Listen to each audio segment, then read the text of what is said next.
como contexto no es algo nuevo, ya desde los 90 se menciona que el tratamiento debe de ser integral, pero por más que los especialistas tenían ganas de trabajar así, pues no tienen ni siquiera las herramientas de comunicación para realmente poderle decir a otra especialidad, esto es lo importante de este paciente y esto que te estoy diciendo tiene que ver con lo que tú vas a hacer en la consulta.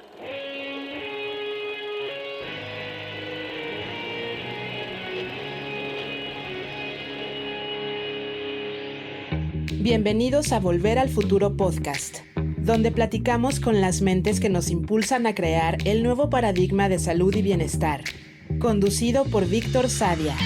Muy buenos días, muy buenas tardes, muy buenas noches. El día de hoy nos acompaña Elías Suwalski y Eric Suwalski. Elías Suwalski es médico cirujano por el TEC de Monterrey, donde creó la Asociación Estudiantil de Ciencias Básicas para unir todas las carreras relacionadas a la salud. Eric Suwalski estudió finanzas, ética y responsabilidad social en Bentley University en Boston. Trabajó en servicios financieros en Goldman Sachs y como consultor de estrategia en BCG México. Ambos son cofundadores de Diabesmart, una clínica interdisciplinaria integral para pacientes con diabetes. Gracias por estar aquí. Hola, gracias por invitarnos. Gracias por invitarnos, Víctor. Elías, platícanos un poquito por qué eres médico.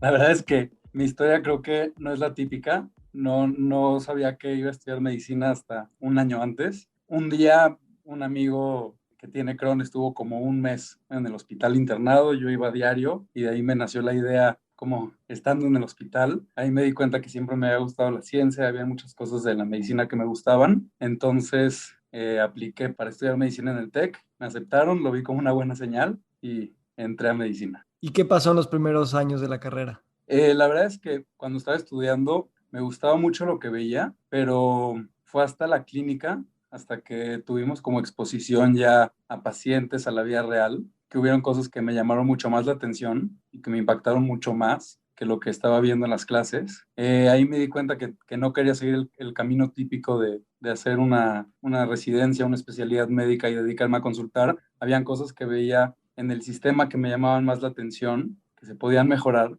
en las que me quería involucrar y por ahí fui agarrando mi rumbo. Y Eric, tú estudiaste finanzas, si estoy en lo correcto. Sí. ¿Y por qué y cómo fue ver a tu hermano mayor ya estar en medicina y tú decir no voy para allá? ¿Por qué finanzas? Pues en realidad como que cuando estaba estudiando la prepa sabía que me quería involucrar en el mundo de negocios y para mí yo tuve un maestro en la prepa que había estudiado negocios y que me había gustado mucho su clase y era como las clases que más me interesaba y finanzas para mí lo que me daba era como una manera de pensar sobre los negocios, no necesariamente que yo me quería dedicar a algo específico de finanzas y entonces a mí que siempre había sido como más analítico, me gustaba tener esa herramienta para pensar sobre los negocios y así fue como la escogí. Y de mi hermano yo me acuerdo que hablábamos, en realidad sí fue como 2 o 3 años antes de acabar la carrera, que tú te diste cuenta que no querías practicar medicina y hablábamos, yo le decía que pues sí valía la pena terminarla porque pues o sea, en realidad quedarte a la mitad le quitaría muchas credenciales para otras cosas en el futuro y realmente fue así como empezábamos a hablar sobre las diferentes cosas que se pueden hacer en medicina y en los negocios y muchos años después fue como se terminó convirtiendo en Diabesmart esas conversaciones. O sea, hubo un momento en el que Elías dijo, tal vez me quiero salir o no quiero ejercer, pero hablando entre ustedes, como que fue un momento en el que dijeron, tal vez sí, de esta manera sí me sigo y sí me late. Sí, bueno, yo creo que fue en parte, fueron primero mentores de Elías que le decían, oye, mira, en realidad sí hay otras cosas que se pueden hacer en el mundo de medicina y en donde no nada más es que se pueden hacer, en donde el skill set de alguien que viene de medicina es particularmente valioso y entonces, pues bueno, Elías te puede platicar un poco más, pero eso no es normalmente lo que les dicen en la carrera y luego ya más adelante platicando fue que nosotros pensamos sobre un modelo específico para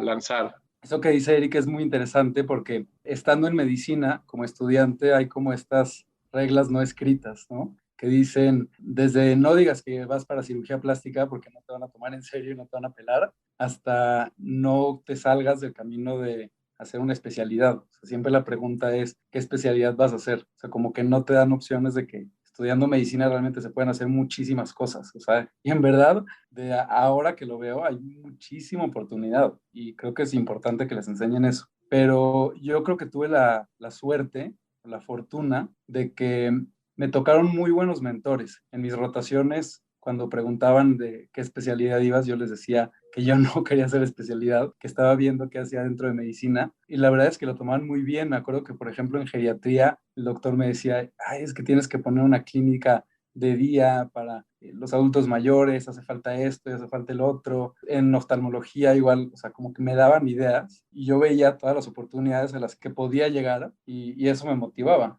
y me motivó a seguir, digo, me motivó a graduarme, a acabar la carrera. Y creo que eso también, como dice Eric, le da mucho valor porque pues pude ver desde adentro qué es lo que pasa. También hay muchas cosas que por más buen médico que seas y por mejores intenciones que tengas, a veces el sistema no te ayuda a lograr lo que tú quieres. ¿Se acuerdan del momento en el que platicaron y Diabesmart empezó como a decir, ahí fue el momento en el que tuvimos la idea y ya después lo empezamos a construir? ¿Cómo fue ese momento? Pues no estoy seguro que fue un momento en el que teníamos ya claro y también un momento en el que sí, más o menos yo le torcí el brazo a Elías un poco. Mucho. Elías, sí, mucho. Elías estaba justo terminando su servicio y temporalmente había empezado a trabajar con mi papá en un negocio familiar y yo estaba por terminar, sí, yo llevaba ya casi 2 años trabajando en consultoría, en una consultora de estrategia que se llama BCG. Y en BCG el proceso, digamos, del puesto en el que yo estaba, es muy estructurado el sistema de recursos humanos, en donde el sistema es te corren o te promueven, pero en el puesto en el que yo estaba tenía que decidir aplicar a una maestría en administración de negocios en Estados Unidos para poder continuar y yo no estaba seguro que eso era lo que quería para mí en el futuro y entonces más o menos, pues estaba yo en una posición en la que ya tenía que tomar una decisión si quería realmente continuar por el camino en el que estaba en mi carrera o decidir emprender. Y Elías y yo sí veníamos hablando sobre posibles modelos de negocio en salud desde hace tiempo y no era nada súper concreto, pero sí veíamos unos fundamentos muy claros en cosas que ofrecían muchas oportunidades. La primera era que cada vez era mucho más frecuente que viéramos modelos exitosos en salud, o sea, los Sala 1, los Dentalias, los Médica Santa Carmen, que eran negocios que ofrecían una solución diferente o mejor o más accesible o más cercana a los pacientes y que lograban formar negocios alrededor de un problema de salud inicialmente. Digamos, si tú ves Sala 1 y ves la cantidad de cirugías que ellos realizan de cataratas comparado con la que se generaban antes de que ellos existieran, han sido o sea, un impacto positivo enorme para el problema de las complicaciones en la vista en México. Y entonces, como que cada vez veíamos más esto y también veíamos muy claro que ya los problemas principales de salud en nuestra perspectiva en México eran enfermedades no transmisibles, eran enfermedades principalmente de estilo de vida y eran enfermedades para las cuales en México somos particularmente malos atendiendo. Entonces sabíamos que ahí era algo en lo que nos queríamos enfocar, pero todavía no teníamos exactamente claro cómo le queríamos entrar, ni exactamente qué íbamos a hacer, ni tampoco necesariamente si nos íbamos a enfocar en diabetes, aunque claro que también al yo vivir con diabetes tipo 1 fue un enfoque muy natural para nosotros agarrar diabetes. Y entonces, para hacer el cuento corto, llegó un punto en el que yo ya tenía que tomar una decisión profesional y yo le dije, Elías, ¿sabes qué? Estas pláticas que llevamos teniendo a lo largo del último año, pues yo ya me quiero salir y quiero perseguirla. Y Elías todavía está un poco más escéptico de si ya era el momento correcto, si para él se acomodaba en su momento profesional y al más o menos como que lo obligué, o sea, de una manera diciéndole, pues sabes que si no lo hacemos juntos, pues voy a tener que perseguirlo yo y voy a tener que encontrar tal vez a alguien más, porque yo estoy convencido de que este es un buen proyecto que deberíamos de perseguir y que este es un buen momento para hacerlo. Y después de un par de meses, Elías ya se unió también de tiempo completo. ¿Cómo describirían así un elevator pitch de lo que es Smart?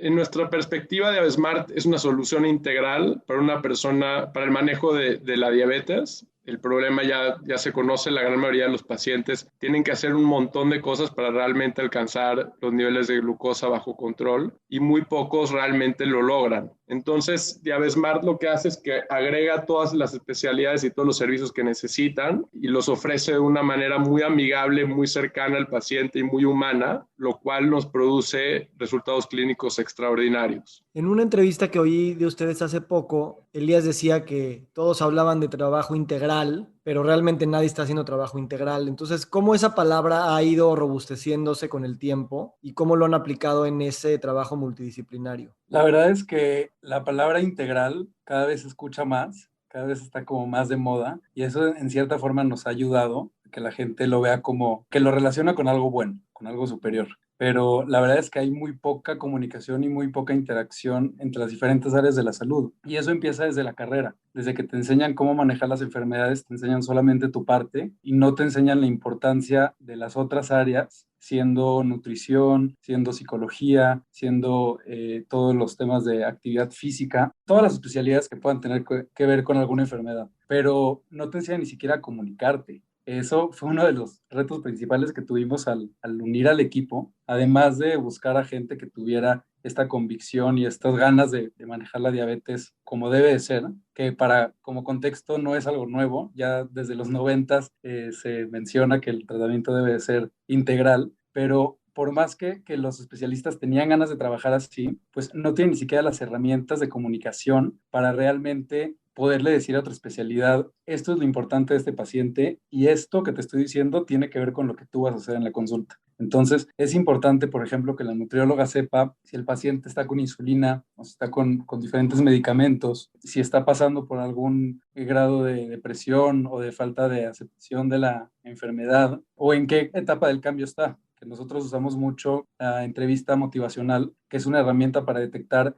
en qué etapa del cambio está el paciente y cómo irlo moviendo para que eventualmente esté en acción y tenga ganas de tratarse. Pero todo esto que te estoy hablando son cosas que no les enseñan en las diferentes carreras, entonces pues nunca saben que se tiene que ver al paciente así, o sea, nunca sabes todo lo que tienes que tomar en cuenta. ¿Cómo se ve eso en la práctica diaria en la clínica? O sea, ¿cómo los médicos que son de distintas disciplinas o los profesionales de las diferentes disciplinas convergen en un espacio? ¿Qué tan seguido? ¿Cuánto dura? ¿De qué hablan? ¿Quién lleva esas juntas? ¿Cómo se pasa en el expediente? ¿Cómo se ve? Nos hemos tenido que adaptar a los expedientes electrónicos que están hechos solamente para médicos. Entonces nosotros hemos tenido que inventar nuestra manera de comunicarnos y nuestro propio idioma a través de ese expediente electrónico. Nos basamos en 5 partes importantes, que es la adherencia a los medicamentos, a la alimentación, a la actividad física, al monitoreo y al manejo de las emociones, y eso lo preguntan todos los especialistas. Entonces llevamos un registro de cómo se autocalifica el paciente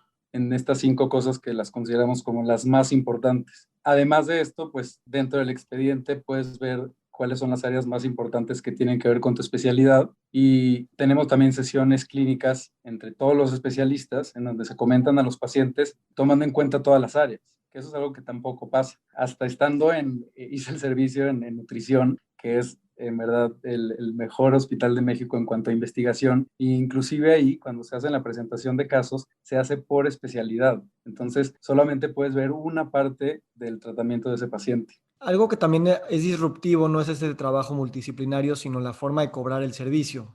Ustedes salieron de una metodología de fee for service y dijeron, vamos a poner una membresía. ¿Cómo fue el modelado económico de esto y cómo ha resultado en términos de los números? La realidad es que eso ha sido una parte clave en nuestra manera de pensar sobre el problema que estamos intentando resolver. O sea, cuando nosotros pensamos en el problema que hay que resolver en diabetes, lo que nos falta hoy no es un avance científico dramático. O sea, digamos, ya sabemos que si un paciente mejora su alimentación, mejoran sus niveles de glucosa. Ya sabemos que si el paciente se preocupa por su salud mental y reduce sus niveles de ansiedad y depresión, se va a traducir a mejores niveles de glucosa, a menor inflamación interna en el cuerpo, o sea, un montón de cosas funcionan. Eso no es el problema que estamos intentando resolver. Lo que estamos intentando resolver es cómo hacemos que el paciente vaya con todos los especialistas que debe de hacer y logra cambiar su perspectiva sobre cómo debe de atender su diabetes. ¿Qué es salud? No es nada más la toma de un medicamento, es dormir mejor, es tomarse unos momentos para hacer una sesión de meditación o respiraciones o salir a dar una vuelta al parque. Todo eso es salud y entonces ese es el problema que estamos intentando resolver. ¿Cómo logramos que el paciente venga con nosotros y lo logremos abordar de una manera correcta para producir esos cambios en hábitos? Entonces, cuando nosotros arrancamos, lo que sabíamos era que es difícil que el paciente por sí mismo haga todo esto. O sea, digamos, no somos los primeros en juntar a más de una especialidad. De hecho, es muy común que los doctores tengan, no sé, una nutrióloga adyacente a su consultorio y ni siquiera así funciona, ¿no? Ni siquiera si el doctor le dice, oye, haz cita con tal para la siguiente semana, el paciente no lo hace. Y si sí lo hace, tampoco comparten la información, que eso también es otra parte del problema. Entonces, para nosotros, una primera manera de pensar sobre esto es, bueno, reduzcamos la fricción en un paciente que estamos atendiendo de venir con nosotros. Cobrémosle un monto y a cambio de todos los servicios que necesita. Entonces, así fue como nosotros arrancamos en enero del 2019 y a mí todavía hay muchísimas cosas que me encanta de ese modelo de atención. Recientemente, con la llegada de COVID, la gente con la incertidumbre económica ya no se sentían cómodos haciendo un compromiso anual. Entonces pasamos a un modelo en el que sí regresamos a fee for service, pero ahora con paquetes de consultas que le ofrecen los incentivos similares al paciente y lo que hemos visto es que afortunadamente los resultados clínicos se mantienen y estamos viendo tasas de adherencia y frecuencia de consultas similares a lo que veíamos con el modelo previo. Entonces, pues digamos, es una de las cosas que tuvimos que hacer para adaptarnos a las nuevas circunstancias, pero estamos buscando regresar a ofrecer un modelo de suscripción en el futuro próximo. Lo que se me hace muy interesante es que, como dices, buscas una generación de conciencia en el paciente, una transformación de su perspectiva de lo que es la enfermedad, en particular la diabetes, y es más un tema de salud y hacerle preguntar al paciente, ¿qué es salud para ti? Platícanos un poco de tus resultados clínicos, que a mí desde el que los vi hace años se me hicieron fascinantes, porque te das cuenta que con diabetes tipo 2, o sea, lo que pareciera que es poco, realmente tiene impactos increíbles. Seguro. Creo que es otro de los temas principales que hay que enfocarnos en salud. Es que nosotros, al ser una empresa que está tratando de ofrecer un servicio que tenga una mucho mejor efectividad, estamos nosotros constantemente monitoreando cómo son esos resultados clínicos de nuestros pacientes, cosa que hemos visto que es muy poco común en el día a día de las diferentes empresas de salud. Entonces nosotros, el indicador clave en el que nos fijamos más son los resultados en la hemoglobina glucosilada. No es lo único que evaluamos. Obviamente hay muchísimas cosas que nos enfocamos que son los drivers de que el paciente sí logre estos resultados, pero la hemoglobina glucosilada hay una relación muy clara entre los niveles de glucosa y las tasas de complicaciones del paciente. Entonces, tristemente, en México, solo entre 15 y 20% de los pacientes logran alcanzar unos niveles de glucosa que se consideran bajo control. Y con nosotros, después de solo 3 meses, el 75% de los pacientes alcanzan niveles de glucosa bajo control. Y si solo vemos a los pacientes que nos llegaron con la glucosa fuera de rango y vemos cuánto bajaron en promedio, bajan alrededor de 3.3 puntos en la hemoglobina glucosilada. Ahora, para la gente que no conoce este estudio de laboratorio, este estudio lo que nos dice es el promedio del nivel de glucosa de los últimos 3 meses. Y entonces las reducciones en riesgo que logra esa reducción en niveles de glucosa son muy, muy dramáticas. Para que se den una idea, un paciente que tiene una hemoglobina en 7, que es un paciente que está bajo control, tiene más o menos como un 5% de probabilidad de desarrollar retinopatía diabética, que es una complicación en los ojos. Si ese paciente está en hemoglobina en 8, el riesgo de desarrollar retinopatía diabética es como 10%. Y si ese paciente está en 10, el riesgo de desarrollar retinopatía diabética es alrededor de 70%. Entonces es muy dramático cómo se eleva, pero también de la misma manera, si logramos bajar esos niveles de glucosa, la reducción en riesgo es muy dramática. Entonces, por ejemplo, con nuestra intervención típica, reducimos el riesgo de complicaciones microvasculares 80%, el riesgo de amputaciones 85%, el riesgo de muerte relacionada a diabetes 55%, el riesgo de ataque al corazón 40%. O sea, son muy dramáticos los resultados que estamos alcanzando. Yo quisiera preguntarle a Elías esto. Obviamente esto en la escuela de medicina, cuando ves diabetes, pues no te dicen como que es algo muy factible. La enfermedad es crónica, degenerativa y vas a ir empeorando para siempre. Cuando tú empezaste con esta idea de hacer trabajo integral, multidisciplinario, ¿te esperabas unos resultados clínicos tan notorios y tan rápidos? ¿O también ha sido una sorpresa ver que la diabetes efectivamente es reversible? La verdad es que nosotros no esperábamos estos resultados. Yo he tenido contacto con amigos que están en diferentes instituciones que hacen programas similares, programas integrales, y igual se sorprenden cuando les muestro los resultados. Eso sin contar los doctores top de varios hospitales privados que trabajan de manera individual, que no logran estos resultados. Y la verdad es que, por ejemplo, si tú ves los resultados de el promedio en glucosilada de lo que baja un medicamento, tampoco llega a 3.6 puntos, que es de lo que nosotros estamos hablando. Nosotros nos enfocamos mucho en enseñar al paciente, en educarlo, en hacerlo consciente de todo lo que implica su cuidado y de ir manejándolo, pero realmente es el conjunto de que el paciente haga cambios en su estilo de vida con el conjunto de medicamentos cuando es necesario. Sí, hemos tenido también pacientes en los que ya a veces no necesitan medicamentos cuando cumplen ciertos criterios, pero definitivamente reducimos muchísimo la probabilidad de que puedan llegar a tener complicaciones, que es lo que a nosotros nos preocupa mucho. Si tú comparas la diabetes en otros países y las muertes por diabetes y las complicaciones por diabetes, no se comparan a las de México. En México nos asustamos cuando nos diagnostican con diabetes porque lo comparamos con un caso que conocemos, que sí, probablemente es un caso malo, un caso con varias complicaciones, pero pues la diabetes no tiene por qué ser una sentencia de vida, no quiere decir que vas a tener complicaciones y no quiere decir que vas a tener una mala calidad de vida. Realmente la pregunta obligada para todos los que estamos escuchando esto es, ¿cómo replicar esto en otro espacio? ¿Cómo escalarlo?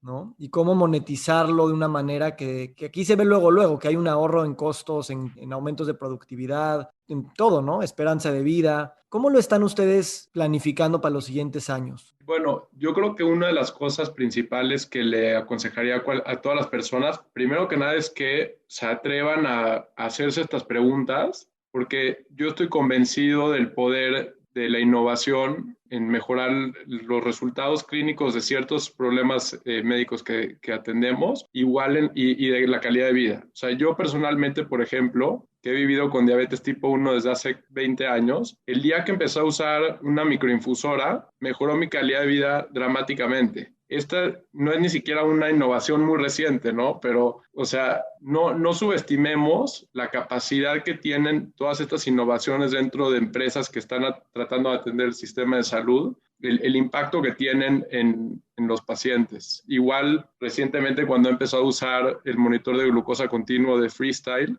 mi calidad de vida mejoró muchísimo. Mis resultados en el manejo de mi diabetes han mejorado aún más. Entonces, yo les diría a todos, atrévanse a hacer esas preguntas y piensen realmente, digamos, que con un paso hacia atrás. O sea, con nosotros, por ejemplo, lo que veíamos muy claro en diabetes era, oye, o sea, claramente el sistema actual con el que atendemos a los pacientes no funciona. Solo 15-20% de los pacientes alcanzan los niveles de glucosa, y la gente que no está en esos niveles de glucosa generan complicaciones muy costosas. Entonces, nosotros ahí veíamos dos cosas muy claras. La primera es, si ofrecemos un servicio que sí le entregue resultados al paciente, nosotros asumimos que el paciente está dispuesto a pagar por eso. Y lo segundo que pensamos es, si sí entregamos esos resultados a los pacientes, le agregamos mucho valor al paciente, pero si ese paciente está asegurado, le agregamos muchísimo valor a una aseguradora. Y entonces, justo ese es uno de los últimos avances que ha tenido nuestro modelo de negocio, es, dado los resultados clínicos que hemos estado alcanzando,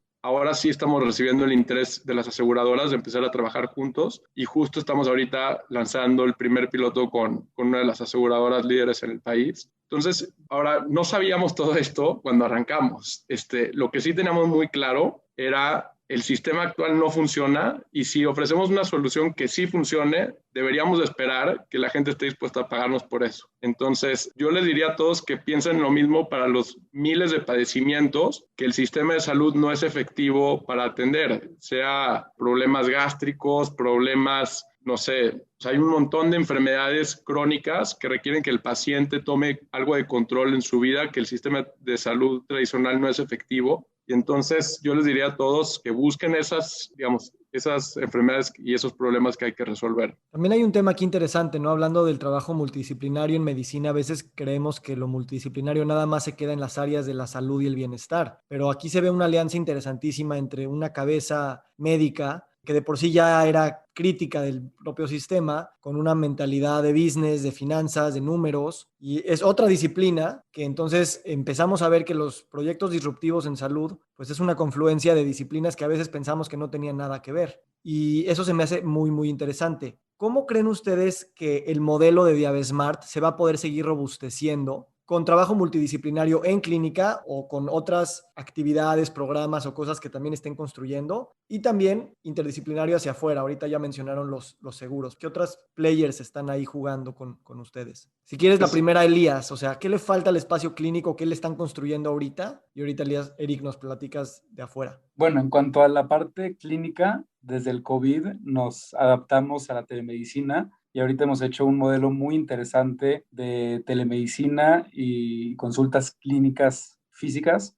Nos hemos dado cuenta que ha funcionado muy bien. De hecho, Eric es muy, no le gusta publicar sin tener tanta justificación porque no tenemos todavía una base de datos muy grande, pero con estos pacientes que hemos atendido desde la pandemia hemos tenido todavía mejores resultados, aunque es una muestra más chica. Y la mayoría ha sido por telemedicina, en donde los pacientes vienen a revisarse, a tener tal vez una consulta inicial física y las demás ya son desde fuera. Y bueno, nos hemos enfocado mucho en hacer este modelo mucho más amigable, que sea para el paciente más seamless, que el cuidado de su diabetes sea parte de su día a día y que no se vuelva como una carga o una parte que no le gusta de su vida. Antes de pasar a Eric, ¿han tenido ya experiencia uniendo a pacientes en consultas grupales o en conversaciones? ¿Cómo esa comunidad también se empodera a sí misma, se enseña, se cuida, se motiva? Sí, es súper interesante eso que dices porque justo empezamos un grupo de pacientes moderados con una de nuestras psicólogas, que son pacientes con diabetes tipo 1, que todos son jóvenes, y nosotros la verdad es que subestimábamos el poder que tenían esas consultas grupales, porque la mayoría de esos pacientes nunca habían conocido a otra persona que tenía diabetes tipo 1. Ahorita ellos ya tienen aparte su grupo de WhatsApp por fuera, se han hecho amigos. Hicimos unas sesiones interesantes en donde les pedíamos que nos mandaran preguntas como anónimas para hacerlas. Y habían preguntas muy interesantes, o a mí hubieron unas que me llamaron mucho la atención que fueran dudas y tuvieron muy buenos resultados. Ese grupo ha ido creciendo cada vez más porque también pues, entre ellos como se ha pasado la voz y ha estado muy interesante lo que hemos logrado. Y perdón, yo sé que esto es de Elías, pero o sea, creo que esto regresa al tema de qué es salud y qué es medicina, ¿no? Y cada vez nos damos cuenta que muchas más cosas. Por ejemplo, cocinar también tiene, o sea, si tú cocinas, eres mucho más probable a comer alimentos saludables, eres mucho más probable a evitar las comidas altamente procesadas. Eso pues, no lo estamos haciendo hoy, pero sabemos que es una parte que está muy cerca a lo que ya estamos haciendo en el cambio de hábitos y que hay que agregar. Sabemos también que el impacto del sueño en los niveles de glucosa, en las elecciones que tomamos todos los días de nuestros alimentos,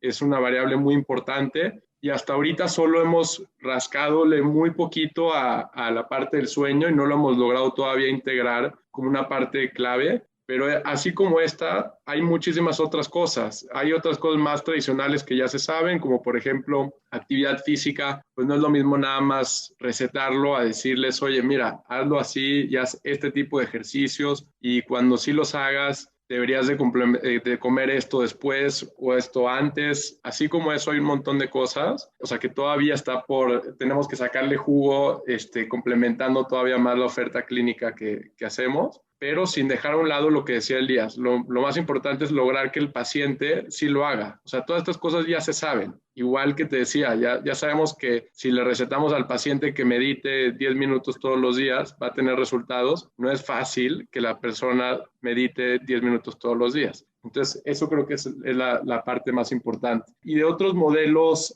otros jugadores, sabemos que en el mundo corporativo también hay empresas que están autoaseguradas y que aunque no estén autoasegurados les interesa el bienestar de sus colaboradores. Entonces, ese es otro de los campos en donde estamos pensando entrarle. Pero en sí nosotros seguimos apostándole mucho a que la oferta sea directa al cliente y donde el paciente sea el que tome la decisión de a dónde ir y que se comprometa a ir con nosotros y que lo logremos convencer. Tengo muchas ideas que ya hablaremos después de que termine la grabación, pero lo que veo ahorita con telemedicina y con un modelo pues probado como el suyo, el llevar un coach a casa, ¿no? A través de las apps, a través de mandarle su báscula al paciente, a través de monitorearlo con los relojes y todas estas cosas, que pueda ir al súper y le toma una foto al algo y entonces tiene un coach cercano, por ahí se ve un nivel de escalabilidad interesante, ¿no? Y eso pues los va a exigir a todos el integrarnos a una revolución tecnológica que a veces vemos en otros países y aquí la vemos como no tan posible o no hay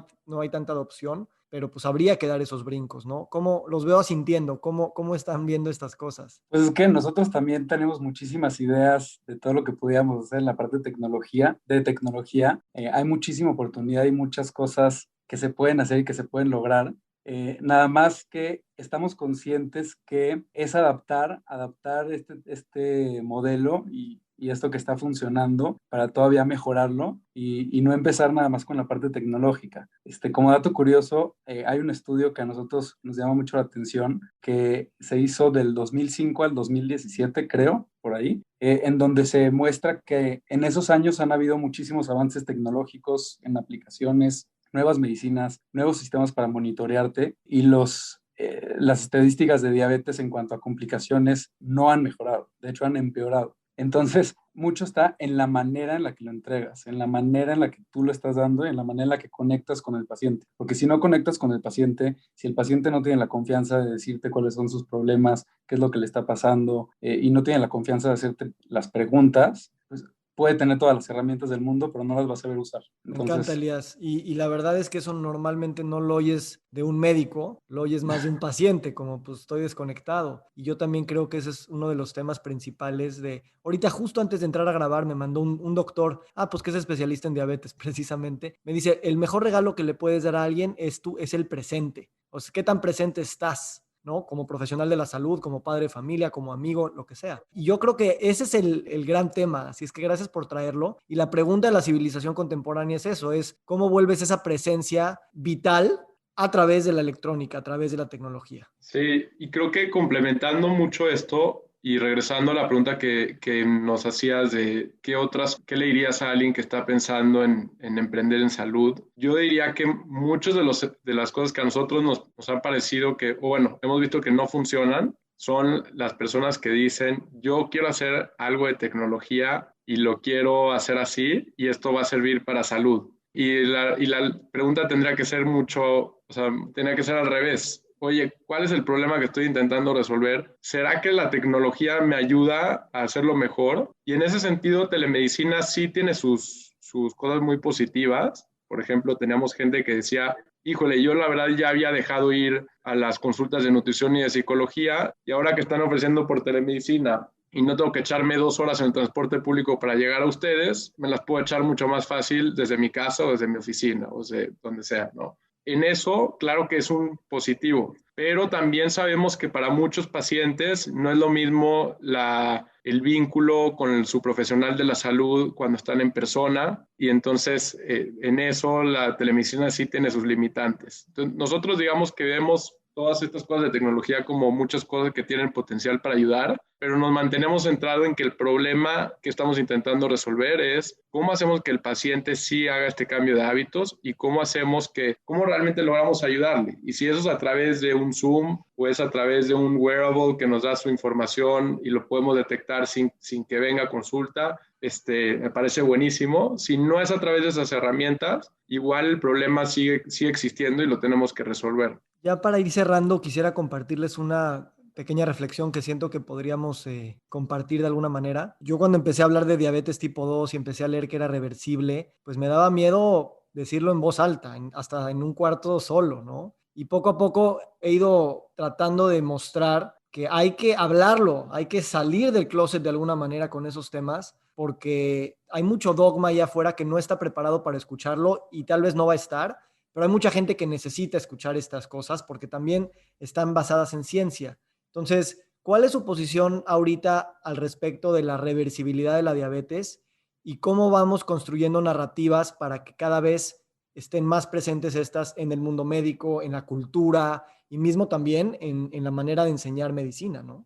Eso que dices es muy interesante y sobre todo hay que hablarlo. Los pacientes que quieran de alguna forma revertir su diabetes lo tienen que hablar, porque nos pasa mucho. Nosotros afortunadamente tenemos un modelo en donde los pacientes van con diferentes especialistas y nos enteramos de lo que pasa, pero a veces hasta la consulta de nutrición o de psicología sale que el paciente no se está tomando sus medicamentos porque quiere revertir la diabetes y no le dice nada al endocrinólogo. Entonces, díganle a sus médicos. Los médicos no están peleados, algunos sí, algunos no, busquen a los que no, pero no están peleados con esta idea, pero les tienen que decir cuáles son sus intenciones para que los médicos les puedan armar un plan de cómo eventualmente llegar a tener esa remisión o a no necesitar medicamentos y estar con puro estilo de vida, porque pues llegando a ciertos criterios y trabajando de cierta manera se puede lograr, con mucho monitoreo también, pero pues está el paciente que nada más lo quiere hacer pero no le dice a nadie, entonces toma las decisiones por sí mismo y pues va a estar difícil que de alguna forma revierta la diabetes. Si lo haces con un equipo que no está peleado con el tema, pues va a ser mucho más fácil. Y creo que yo agregaría, y esto es de los temas que también hemos platicado, Víctor, en otras ocasiones, que es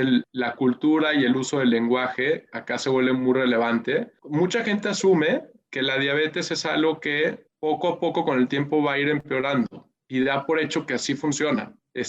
Dan por hecho que si tú empezaste tal vez con una hemoglobina en 7, en unos años vas a estar en 8, luego en 9, luego en 10, luego en 11 y tal vez después de cierto tiempo vas a tener un infarto y te vas a morir. Y eso no es necesariamente el transcurso natural que debe de llevar la enfermedad. Seguro que es lo que pasa con muchos pacientes que no logran estar bajo control. Entonces, para mí el hecho de que ya se hable de que se puede revertir, me da mucho gusto de que la gente sí piensa que el producto de nuestras acciones y nuestras decisiones va a ser pues, nuestros resultados clínicos y no al revés de que te diagnostican y entonces tus resultados clínicos constantemente van a empeorar, no importa lo que hagas. Ya si la definición de una diabetes reversida es que un paciente con diabetes esté en niveles de glucosa de una persona sin diabetes, o si es que sí puede estar así, pero sin medicamentos o con este medicamento tal, eso creo que ya son temas menores, pero el hecho de que ya se esté discutiendo de esto y que es una realidad que todos los pacientes pueden alcanzar niveles de glucosa normales, es un gran positivo. Eric, Elías,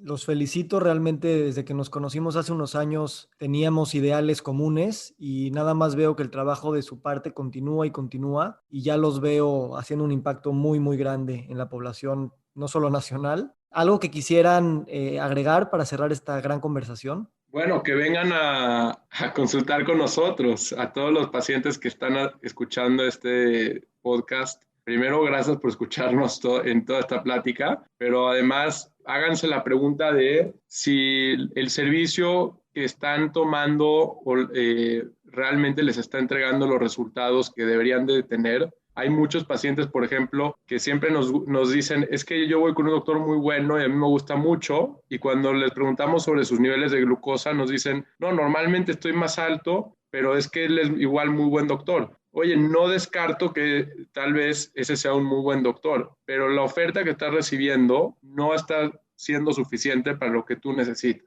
Entonces, a todos los pacientes que no están alcanzando sus niveles de glucosa, yo les diría, búsquenos, y si no quieren atenderse con nosotros, busquen algún otro modelo que sí les ofrezca lo que necesiten, pero esa debería ser la manera en que evalúen a todos sus proveedores de salud. Entonces, pues métanse a nuestra página, contáctenos por teléfono y agenden su primera consulta. Y yo, para todos los que nos ven que son profesionales de la salud, no se estresen si no les late o no les interesa el camino preestablecido para su carrera. Hay muchísimas cosas que se pueden hacer. Yo creo que deben de haber doctores en marketing, en política, en todos los ámbitos.